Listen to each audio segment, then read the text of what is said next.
Audio Jungle.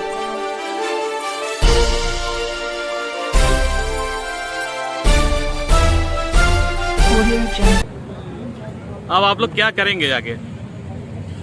अपने vote की सुरक्षा करेंगे, ईवीएम की हिफाजत करेंगे और उसके माध्यम से देश के संविधान की सुरक्षा करेंगे, डेमोक्रेसी की सुरक्षा करेंगे, हिंदुस्तान की सुरक्षा करेंगे और आम नागरिक के अधिकारों के, उसके मत की, उसकी ताकत की सुरक्षा करेंगे। चुनाव आयोग गए थे आप लोग, वहां से क्या आश्वासन मिला आप लोग?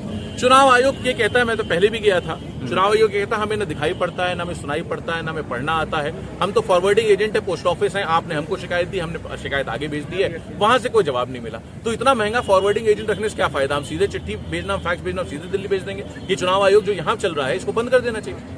कोर्ट में भी आप लोग गए भी इस संबंध में? कोर्ट तो अभी नहीं गए क्योंकि कोर्ट की प्रक्रिया है, जब चुनाव आयोग की आचार संहिता लागू हो जाती है, मॉडल कोड ऑफ कंडक्ट का लागू हो जाता है, तो देश के कानून के हिसाब से सारी प्रोसेस चुनाव आयोग पे शिफ्ट हो जाती है।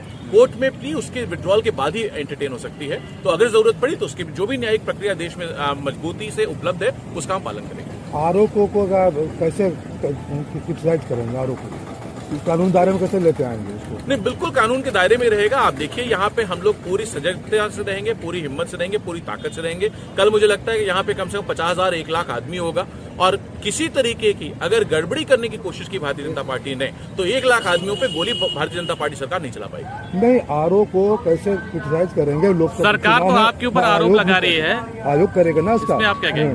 क्या आरोप लगा रही है? यही कि ये सपा अपा उड़ा रही है, इस समय ऐसा कुछ नहीं है। इस सरकार से तो हमने सवाल ही नहीं पूछा। सरकार कौन होती जवाब देने वाली?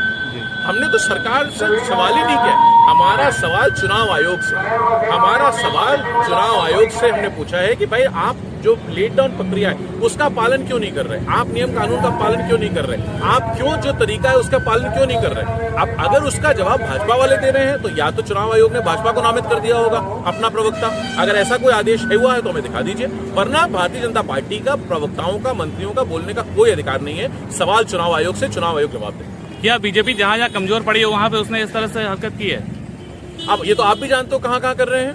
पूरे उत्तर प्रदेश में उन्होंने हरकत की, उनकी नियति खराब है, उनको पता है कि चुनाव हारने जा रहे हैं, उन्हें पता है कोई काम नहीं किया 5 साल में, उन्हें पता है कि जनता ने उनके खिलाफ मत दिया, तो उनको तो पता है कि हम जितनी बेईमानी कर लेंगे उतना बच जाएंगे, वरना सफाया है हमारा। क्या मशीनों में हैकिंग का भी आप आरोप लगा रहे हैं? देखिए, हैकिंग ना होने पाए इसके लिए हमने कहा है कि जैमर लगाए जाने चाहिए, और जैमर लगाने की व्यवस्था अगर चुनाव आयोग नहीं कर पा रहा हो, अगर डिस्ट्रिक्ट मजिस्ट्रेट नहीं कर पा रहे हो, अगर उत्तर प्रदेश की सरकार नहीं कर पा रही, अगर चीफ सेक्रेटरी नहीं कर पा रहे हो, उत्तर प्रदेश का चुनाव आयोग ना कर पा रहा हो, तो आप लिखित में हमको बता दीजिए। हमें 4 घंटा लगेगा, हर एक उसकी सुरक्षा की जिम्मेदारी समाजवादी पार्टी स्वयं उठा लेगी, हम स्वयं जैमर लगा लेंगे। या तो अगर आप नहीं कर पा रहे हमें बता दीजिए, हम लगा लेंगे कल सुबह से। अगर आपको नहीं मिल रहा तो मैं इतना विश्वास दिलाता हूं समाजवादी पार्टी को मिल जाएगा। हमें अपना तरीका पता है, हम पढ़े लिखे लोग हैं, हमें व्यवस्था पता है। हमें अगर जैमर आप नहीं लगा सकते तो आप बताइए, हम लगा लेंगे। तो जैमर लगने के बाद में भी क्या कुछ हो सकता है? अब देखिए क्या हो सकता है क्या नहीं हो सकता, ये तो प्रक्रिया का सवाल है।